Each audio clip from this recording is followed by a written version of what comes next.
Hello guys, welcome to my channel. और आज हम बात करेंगे Malala Yousafzai, youngest Nobel prize winner in history. और आज हम बात करेंगे पोर्ट्रेट और आर्ट की डेफिनेशन क्या है।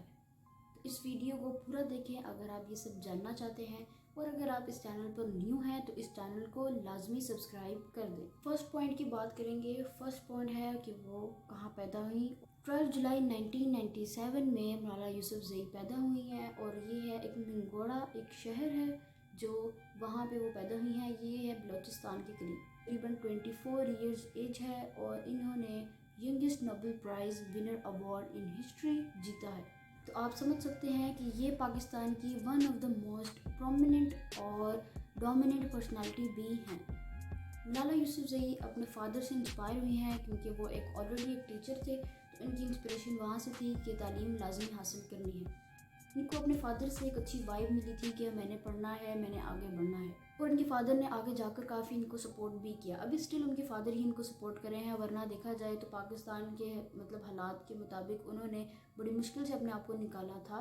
तो अब तो अल्लाह का शुक्र है, पाकिस्तान के हालात बहुत अच्छे हो गए हैं, लेकिन उस टाइम बड़ा मुश्किल था कि यहाँ से उनको बाहर निकालना। और स्टिल अभी उनको तालीम देना, वो अभी ऑक्सफोर्ड यूनिवर्सिटी में उन्होंने BFA किया है। और अब हम बात करते हैं गन शॉट। सेकेंड पॉइंट है गन शॉट। उनको कैसे गोली लगी, क्या हुआ उनके साथ। 9 अक्टूबर 2012 में वो पेपर देकर वापस अपने घर आ रही थी, तो वहाँ पर उनको TTP तहरीके तालिबान पाकिस्तान ने उनके कुछ 2-4 लोग थे वहाँ पे खड़े हुए थे और उन्होंने इन पर गन शॉट की। ये अपनी 2 और फ्रेंड्स के साथ आ रही थी अपने घर की तरफ, तो वहाँ पर इनको गन शॉट हुई। उनको भी कुछ नुकसान हुआ, जो उनकी 2 फ्रेंड्स थी, और इनको भी इनके सर पर बुलेट लगा।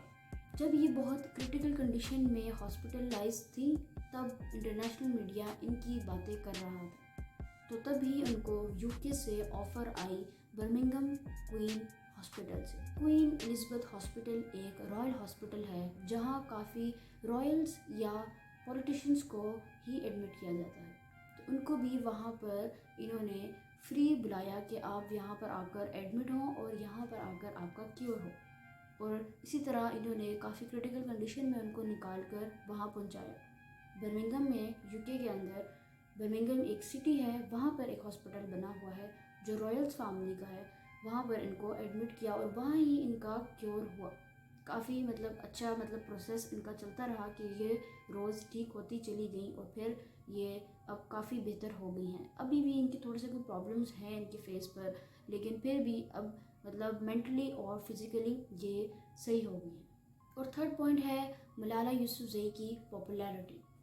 जब इंटरनेशनल मीडिया इनको कवरेज दे रहा था तो ज़ाहिर है फिर बहुत बातें भी हो रही थी, पाकिस्तान का नेम भी डिस्कस हो रहा था और तालिबान की भी एक स्ट्रैटेजी को डिस्कस किया जा रहा था। और पाकिस्तान में भी उन पर काम किया जा रहा था, जो क्रिमिनल्स थे, जो भी इस चीज़ को लेकर चल रहे थे, जिनकी वजह से ये शॉट हुआ। मैं समझती हूँ कि अल्लाह ताला का ये बहुत बड़ा करम था पाकिस्तान पर कि एक ज़रब-ए-अज़ब जैसा प्रोग्राम बना, जो एक ऐसा मिशन था जिससे पाकिस्तान में टेररिज्म का खात्मा हुआ।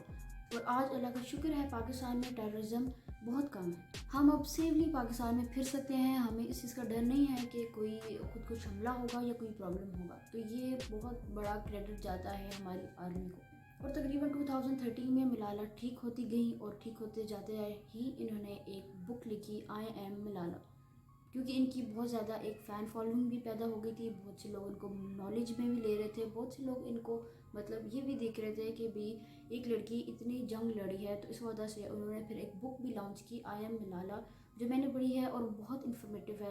क्योंकि मैं बुक लवर हूँ, मैं बुक्स बहुत ज़्यादा पढ़ती हूँ, तो मैं आपको भी रिकमेंड करूँगी कि I Am मलाला लाजमी पढ़ें। तो आपको इन्फॉर्म होगा कि कैसे एक ज़ीरो से हीरो बंदा बनता। जब से ये हॉस्पिटलाइज हुई थी तब से वो पाकिस्तान नहीं आई हैं, क्योंकि वहाँ पे इनको सिक्योरिटी का इशू था कि भाई अगर मैं यहाँ से पाकिस्तान पहुँचती हूँ तो मेरे लिए सिक्योरिटी का इशू बनेगा। तो एक हिसाब से ठीक भी था और एक हिसाब से पाकिस्तान में आ जाना चाहिए, कोई इतनी बड़ी बात नहीं है, कोई नहीं खाएगा। और अगर होता भी है कुछ भी, वैसे होगा नहीं, पुलिस आर्मी हमारी बहुत अच्छी है, लेकिन अगर कुछ हो भी जाता है तो कोई बड़ी बात नहीं है यार। देखो, ज़िंदगी मौत तो अल्लाह ताला के हाथ में, कि अगर आपको कुछ हो भी जाता है तो किसी हो, आपने मरना तो वैसे भी है ही, ठीक है ना। तो आप इधर आगे मर जाएं या उधर मर जाएं, तो आपका वो वक्त लिखा हुआ। इसी के साथ साथ फिर वो एक्टिविस्ट भी बन गई, जो हमारा है 4 पॉइंट कि वो एक्टिविस्ट और मतलब इतनी ज़्यादा नॉन कैसे हो गई कि भाई उनके बारे में इतनी डिस्कशन, और पाकिस्तान की मोस्ट प्रोमिनेंट पर्सन अपना एक एक्टिविस्ट होने का दावा भी कर दिया और फिर इस पे काम भी किया। बहुत से इन्होंने लोगों की मतलब इंटरव्यूज़ दिए, बहुत सी चीज़ें ऐसी की, बहुत सी पीस की बातें की, लाइक मतलब पाकिस्तान को भी अलग शुक्र डिफेम नहीं किया, और तालिबान के बारे में भी डिस्कशन की कि वो कैसे इन चीज़ को क्रिएट कर रहे हैं और जो भी सब कुछ था, ठीक है ना, वो सारा इन्होंने एक्टिविज़म में अपना लेकर आई रोल। 17 ईयर्स की उम्र में इनको नोबेल प्राइज़ मिला, जो सबसे यंगेस्ट नोबेल प्राइज़ बनता है। और अभी इस हिस्ट्री में ये चेंजिंग तो नहीं आई है कि कोई और जीता हो, लेकिन मैं समझती हूँ कि पाकिस्तान की ये एक बड़ी अचीवमेंट है कि पाकिस्तान में एक नोबेल प्राइज़ भी हुआ है जो हमें मिला। 2013, 14 और 15 में टाइम मैगज़ीन की मोस्ट इन्फ्लुएंशियल पर्सनालिटीज़ में से इनका नाम आता रहा है 3 साल कंसेप्टिवली। तो ये बहुत कम लोग होते हैं जो कंसेप्टिवली अपना नेम लेकर आते रहे, तो ये वन ऑफ दैट थे। इसी तरह 2017 में कनाडा की तरफ से ऑनरी सिटीजनशिप भी मिला। वो उनकी रिहाइश कहाँ है और वो कहाँ रहती हैं और वो क्या आगे फ्यूचर में करने वाली हैं। 2020 में वो ग्रेजुएट हुई हैं और अब वो यूके में ही रहती हैं। पाकिस्तान उनका आने का भी कोई प्लान नहीं है, लेकिन मैं समझती हूँ उनको आना चाहिए पाकिस्तान में, क्योंकि अब तो अल्लाह का शुक्र है हालात बहुत बेहतर हो गए हैं। तो लेकिन अभी तक वो नहीं आई हैं और यूके में उनको असाइलम केस पर उनको वहाँ पे रहने की परमिशन मिल गई है। और आखिर में मैं इनके बारे में अगर बात करूँ कि उनकी कंट्रोवर्शियल स्टेटमेंट, तो कंट्रोवर्शियल स्टेटमेंट के बारे में मैं सिर्फ यही कहूँगी कि अगर आपको पता है कि कंट्रोवर्शियल स्टेटमेंट क्या थी, तो उनमें उन्होंने कुछ इस तरह से बात लिखी कि भी मैं चाहती हूँ कि पार्टनरशिप वाला सिस्टम होना चाहिए इंस्टेड ऑफ मैरिंग, कि किसी से शादी करने के बजाय हम पार्टनरशिप वाला या रिलेशनशिप वाला सिस्टम रखें, कि मतलब शादी करना इतना ज़रूरी नहीं है, ये चीज़ करके हम गुजारा कर सकते हैं। तो इस पर मैं कहूँगी कि भाई उनकी मतलब स्टेटमेंट में भी मिसयूज़ की गई है या उनकी मिसकंडक्ट हुई है या फिर उनसे कि गलत प्ले निकाला गया है कि भाई अगर उन्होंने ये बोला है तो उसका मतलब है कि वो गलत रिलेशनशिप के साथ हैं और वो कोई ऐसी कोई चीज़ मतलब प्रमोट करना चाहती हैं। तो मैं समझती हूँ कि मतलब ये इनका एक नॉर्मल ट्वीट था कि भाई अगर मतलब ऐसा रिलेशन होते हैं तो वैसे भी किया जा सकता है कि हम लिविंग वाले रिलेशनशिप में रहें। तो ये उनका स्टेटमेंट था और इसमें कोई बुराई नहीं है। मैं समझती हूँ कि अब हर इंसान का अपना ओपिनियन होता है, तो हमारी आवाम को थोड़ा सा कंट्रोल रहना चाहिए कि भाई हर इंसान का अपना ओपिनियन है, लाजमी नहीं है कि आपका ओपिनियन भी वो एक्सेप्ट करेंगे। लेकिन ये बात गलत है, उनको ये नहीं कहना चाहिए था। एक मोस्ट पीसफुल पर्सनैलिटी और इवन कि मुस्लिम पर्सनैलिटी होने के नाते उनको ये बात नहीं करनी चाहिए थी, लेकिन फिर भी उन्होंने अगर की भी है तो मैं समझती हूँ कि उनका अपना ओपिनियन है। हर इंसान का अपना ओपिनियन होता है और उनको उनका ओपिनियन भी रखने का हर किसी को राइट भी है। या मे भी हो सकता है वो चाहती है ऐसा हो, लेकिन ऐसा हो नहीं सकता। बहुत से लोग होते हैं यार हम चाहते हैं हम ये करें, लेकिन वो नहीं होता, वो हमारे मतलब इस्लामी शरीय के मुताबिक नहीं होता, ठीक है ना। बहुत सा पैसा आ रहा होता है तो हम कहते हैं कि भाई यार हराम भी आ रहा है तो हम ले लें, लेकिन इस्लाम में नहीं है हराम लेना। ये चीज़ उनकी भी है कि उन्होंने भी मे भी ये सोचा हो कि ये अच्छी चीज़ है कि भाई हम अगर रिलेशनशिप में रहते हैं तो ये अच्छी बात है, लेकिन हमारा इस्लाम इसकी इजाज़त नहीं देता। और उनके इस्लाम के बारे में लोगों ने बहुत बातें भी की कि भाई वो कैसे मुसलमान हैं, ये हैं वो हैं। तो मैं कहती हूँ कि भाई अगर मुसलमान की बात की जाए तो हमारे इवन पाकिस्तान में शोबिस की लड़कियाँ जो हैं वो दुपट्टे लेके नहीं आती जितना वो दुपट्टा लेके फिरती हैं। तो इसके बारे में तो बात नहीं करें, इस्लाम तो इंसान के अंदर होता है, वो बाहर नहीं होता। लेकिन अगर फिर भी अगर आप उनकी प्रेजेंस के बारे में बात करें तो उनका प्रेजेंस बाकी हमारे पाकिस्तानी सेलिब्रिटीज़ से कहीं बेहतर है।